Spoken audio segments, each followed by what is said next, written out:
आज हम लोग इंग्लिश लिटरेचर का फर्स्ट चैप्टर जो कि हम लोग के आईसी के सिलेबस के लिए है, जो कि हम लोग अपने आने वाले क्लास 12 में अपीयर करेंगे, वो है Salvatore. Okay, it is written by William Somerset मॉगम और ये चैप्टर जो है एक लड़का के बारे में जिसका नाम ही है सैल्वाटोरे।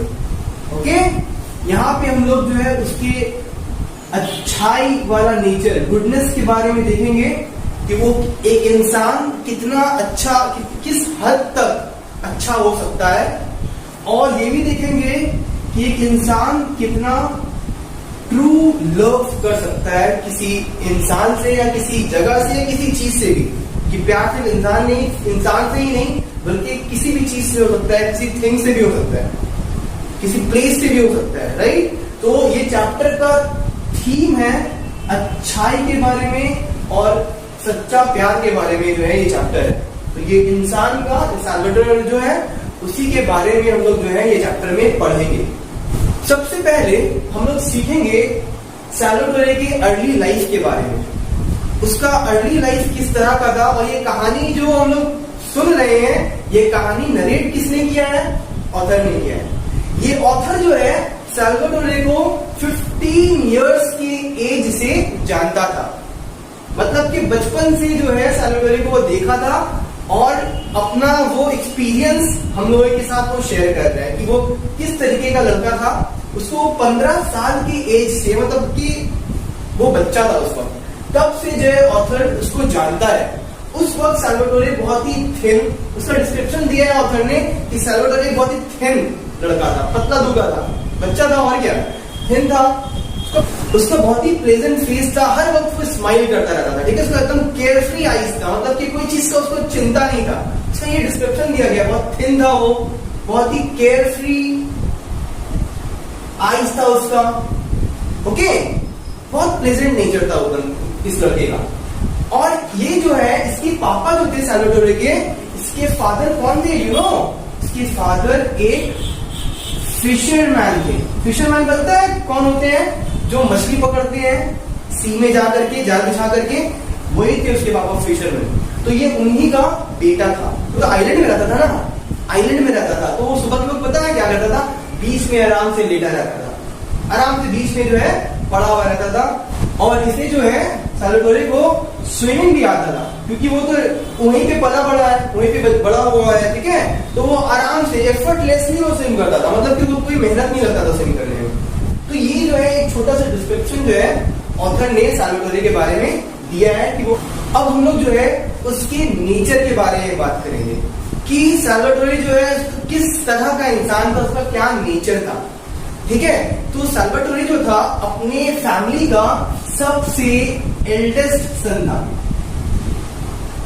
अब एल्डेस्ट था मतलब कि इसके अलावा भी और इसका कोई भाई या बहन तो होगा, इसके अलावा इसका 2 यंगर ब्रदर्स थे, इसके 2 यंगर ब्रदर्स थे, ठीक है। और इनके पापा का जो है एक छोटा सा वाइन यार्ड था। वाइन यार्ड क्या होता है पता है? गार्डन होता है जहाँ पे ग्रेप्स उगाया जाता है वाइन प्रोड्यूस करने के लिए। तो उन लोगों का ओन किया हुआ एक छोटा सा लिटिल था, ज्यादा बड़ा नहीं था, क्योंकि लोग उतने रिच नहीं थे ना इसीलिए। तो उन लोगों का वाइन यार्ड था, ठीक है। तो ये जो सैल्वाटोरे है, बीइंग द एल्डेस्ट, वो बहुत केयर करता था, पता है इसका, अपने छोटे 2 भाई का। जब पापा काम पे जाते थे ना, तो यही जो है उन लोगों का ख्याल रखता था। जब हम लोग सी में नहाने के लिए जाते थे, अगर ये लोग थोड़ा सा दूर चले जाएं तो चिल्लाता था वापस आओ वापस, इतना केयर करता था ताकि वो लोग डूब ना जाए। छोटा बच्चा था ना, ये तो खुद ही बच्चा है, तो वो लोग तो और बच्चा होगा। तो वो लोग ये जो है इतना केयर करता था अपने छोटे भाई, 2 भाई का, ठीक है। और फिर जो है वो लोग जब मिड डे मील होता था, खाने के लिए जाता था, वो लोग हिल में क्लाइंब करके जाना पड़ता था ऊपर थोड़ा। तो उन लोगों को, अपने भाई लोगों को वो वेल अच्छी तरीके से जो है कपड़ा भी पहनाता था, वेल ड्रेस करके जो है उन लोगों को अपने साथ ले जाता था। मतलब कि बोले देखा जाए कि वो लोग ये जो है अपने दोनों भाई का बहुत केयर करता था। हर चीज जो है वो अपना भाई लोगों का ख्याल रखता था अपने पापा के एब्सेंस में, उसके पापा जब काम में जाते थे। अब कहानी का थोड़ा सा इंटरेस्टिंग पार्ट आ गया है। सैल्वाटोरे जो है अब जो है थोड़ा ग्रोन अप हो गया है, बड़ा हो गया है और उसको प्यार हो गया है एक लड़की से। ऑब्वियसली बात है, जो कि बहुत ब्यूटीफुल है, उसका आईज जो है बहुत ब्यूटीफुल है, बहुत खूबसूरत लड़की है, ठीक है। और ये कहाँ रहती है ये लड़की? ये रहती है ग्रैंड मदीना में, ठीक है। वहीं पे जगह था आइलैंड में, वहां पे ये लड़की जो है रहती थी, ठीक है। बहुत ब्यूटीफुल थी, उसको जो है उस लड़की से प्यार हो जाता है। फिर क्या होता है कि इससे इन लोग दोनों का, सैल्वाटोरे का इस लड़की से एंगेजमेंट हो जाता है, दोनों एंगेज हो जाते हैं। मगर क्योंकि सैल्वाटोरे तो एक फिशरमैन का बेटा था, ज्यादा अर्न नहीं करता था, तो वो लड़की जो है सैल्वाटोरे को बोलती है कि तुम जा करके कुछ और काम करो और पैसा कमाओ, पैसा कमाओ, क्योंकि बिना पैसा का तुम लोग जिंदगी नहीं गुजार सकते हैं ना, गुजार सकते हैं। तो सैल्वाटोरे पता है कहाँ चले जाता है वो, एक पैसा कमाने के लिए वो कहाँ चले जाता है? नेवी में चले जाता है, एक सेलर का जॉब उसे मिल जाता है, ठीक है। कहां पे जाता है वो? Navy of king Victor Emmanuel, okay. वो जो है नेवी में जा करके विक्टर इमैनुअल में उसको जो है एक सेलर का जॉब मिल जाता है और वहां पे वो बहुत सारा पैसा उसको भेजी थी। वो जाना नहीं चाहता था, पता है, वो लड़की के लिए सिर्फ गया क्योंकि वो उससे बहुत प्यार करता था और वो लड़की बोली कि मैं तुमसे शादी करूंगी जब तुम अच्छा पैसा कमाओगे तो ही, ठीक है। तो यहां तक समझ में आ गया कि कैसे उसका अर्ली लाइफ में वो कैसा था, कि उसका नेचर किस तरह का था, और वो बड़ा होकर के एक लड़की से प्यार में पड़ गया। पर वो लड़की का यहाँ पे नाम मेंशन नहीं है, उसके बारे में डिस्क्रिप्शन दिया गया है। वो लड़की जो है बहुत ब्यूटीफुल थी, बहुत प्रीटी थी, ठीक है, बहुत प्रीटी थी, उसका आईज बहुत ब्यूटीफुल था, पर उसका नाम जो है मेंशन नहीं किया ऑथर ने। जब सैल्वाटोरे अपना जॉब कर रहा था किंग विक्टर इमैनुअल में सेलर की तरह, तो उसको अपना घर का बहुत याद आता था, उसको अपना घर से बहुत अटैचमेंट था, प्यार था घर से, वो जगह से, वो आइलैंड से, अपनी फैमिली से, ओके, वहां का हिल्स से उसको बहुत प्यार था। अब उसको वहां पे अपने घर से दूर जाकर इस बात का रियलाइजेशन हुआ है कि उसको उस जगह से बहुत प्यार था। वो माउंटेन्स को अपना लिम्स से कंपेयर करता है कि जैसे मैं अपने लिम्स के बिना नहीं रह सकता, वैसे मैं उस जगह, उस माउंटेन्स को कंपेयर किया अपने लिम्स से। कितना मतलब कि अटैचमेंट था उसका, ठीक है, इतना अटैचमेंट वो दिखाया। मगर सबसे ज्यादा अटैचमेंट वो किसके लिए था? उस लड़की के लिए था। सबसे ज्यादा वो मिस किसको करता था? वो लड़की को करता था। उसके याद में वो जो है दिन दिन भर बैठ के जो है लंबा लंबा लेटर्स भी लिखा करता था, ठीक है। वो जो है लेटर्स लिखा करता था कि ये बताने के लिए कि वो उसे कितना मिस कर रहा है, उस जगह को कितना मिस कर रहा है, हर चीज के लिए वो जो है लेटर लिखा करता था। जब जब उसको याद आता तो वो जो है बहुत एक बच्चे की तरह रोने लगता, फील करने लगता, ओके। तो याद आ रहा है तो आदमी, अब कोई है नहीं उसको संभालने के लिए, तो अपने आप में वो रो करके अपना मन को जो है थोड़ा हल्का कर लेता था, ठीक है। तो इस तरीके से वो अपने घर को, अपनी जगह को, वहां के लोग को, खास करके वो लड़की को मिस कर रहा था। इसके बाद जो है स्टोरी में एक टर्निंग पॉइंट आता है जहां पे सैल्वाटोरे के साथ कुछ बुरा होता है। अब क्या बुरा होता है देखो। अब तुम लोग को देख के लगता होगा कि सैल्वाटोरे घर आ रहा है तो ये खुशी का बात है, उसे छुट्टी मिला होगा, मगर ऐसा नहीं है। पता है वो घर क्यों आ रहा है? क्योंकि उसे जॉब से निकाल दिया गया है। जॉब से उसे निकाल दिया गया है, क्यों पता है?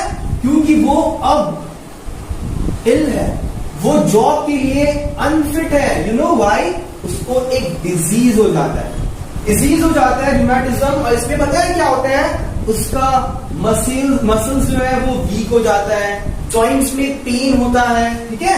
ये सब तरीके का जो है उसको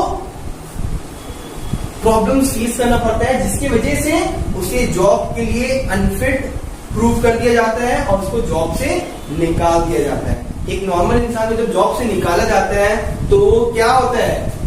हैप्पी या सैड?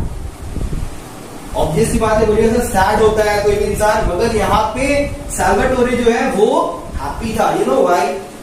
क्योंकि उसको इस बात का खुशी था कि मैं अब अपने घर जाऊंगा, मैं वो लड़की से मिलूंगा इतने दिन के बाद।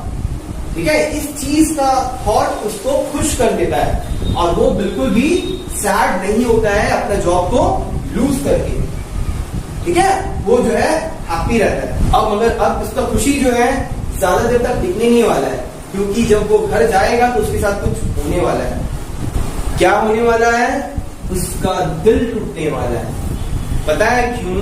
जब वो वापस आया खुशी खुशी, तो वो एक्सपेक्ट कर रहा था कि उसे रिसीव करने के लिए उसके हर वो लोग आए होंगे जो उससे प्यार करते हैं। वो एक्सपेक्ट कर रहा था कि मेरे फैमिली मेंबर्स आएंगे, मेरे भाई लोग आएंगे, पापा मम्मी आएंगे और खास करके वो लड़की आएगी।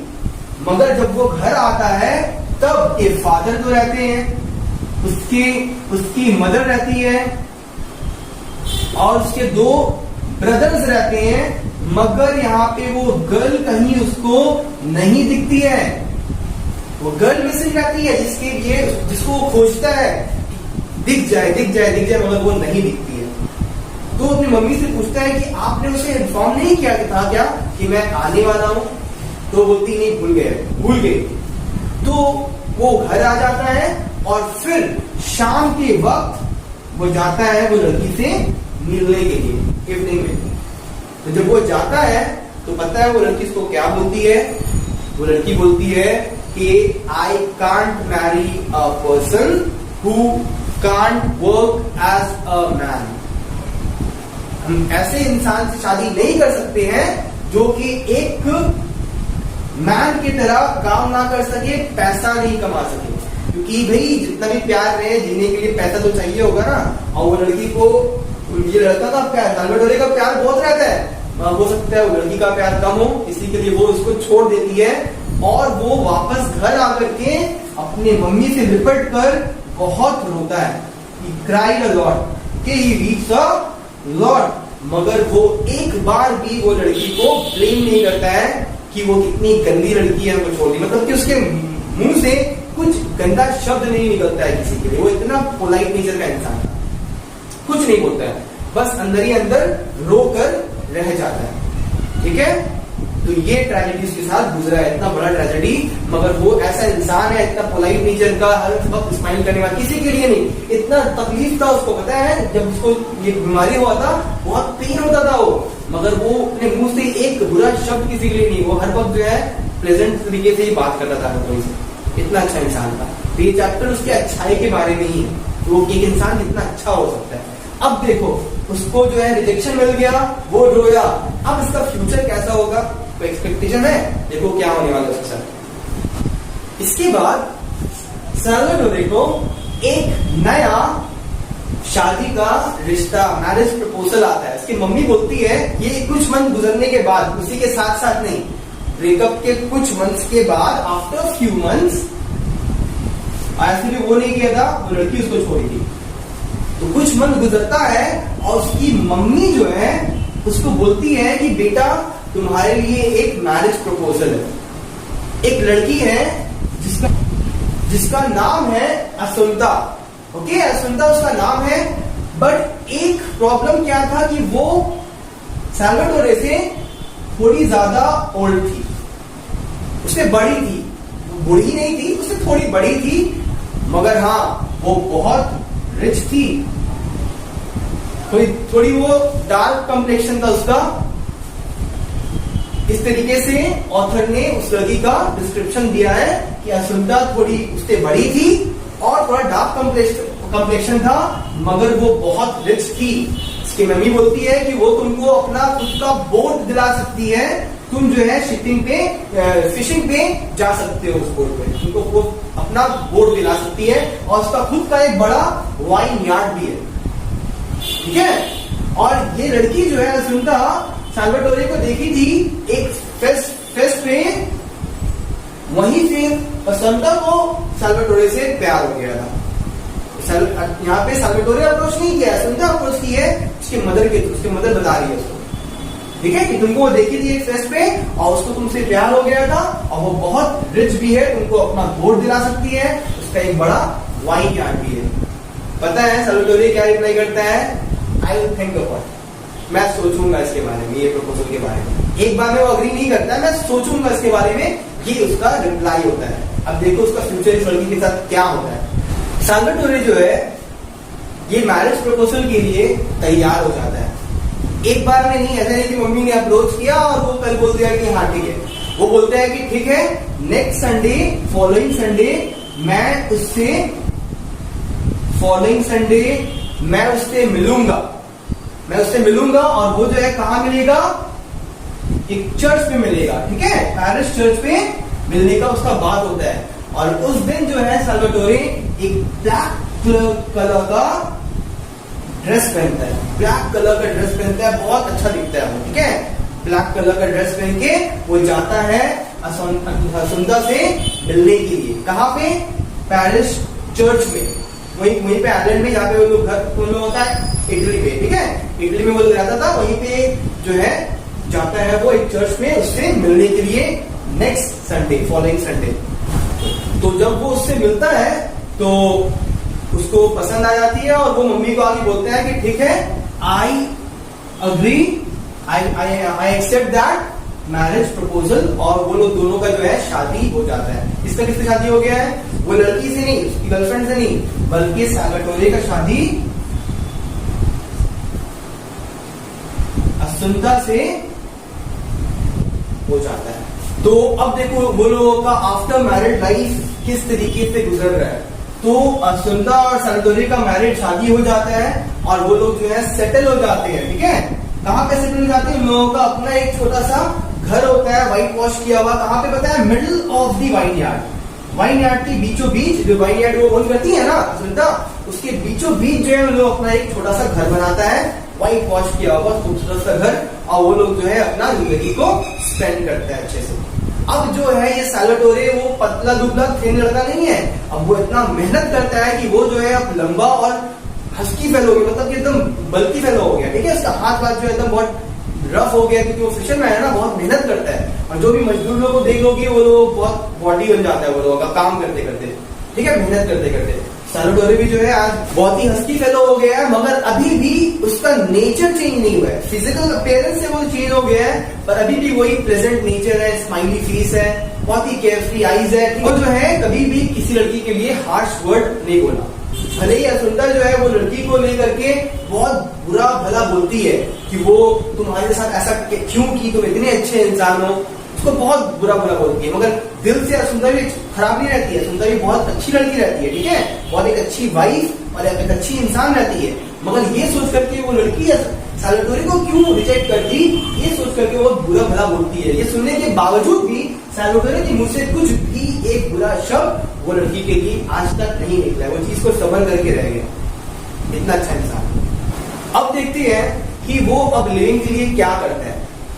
लिविंग के लिए वो बहुत हार्ड वर्क करता है, ठीक है, बहुत मेहनती लड़का है ये सल्वाटोरे। और फिशिंग सीजन में वो अपनी एक भाई को लेकर, 2 भाई था ना उसका, यंगर ब्रदर, उसमें से वो किसी एक को लेकर के जो है वो शाम के वक्त निकल जाता है, एवरी इवनिंग।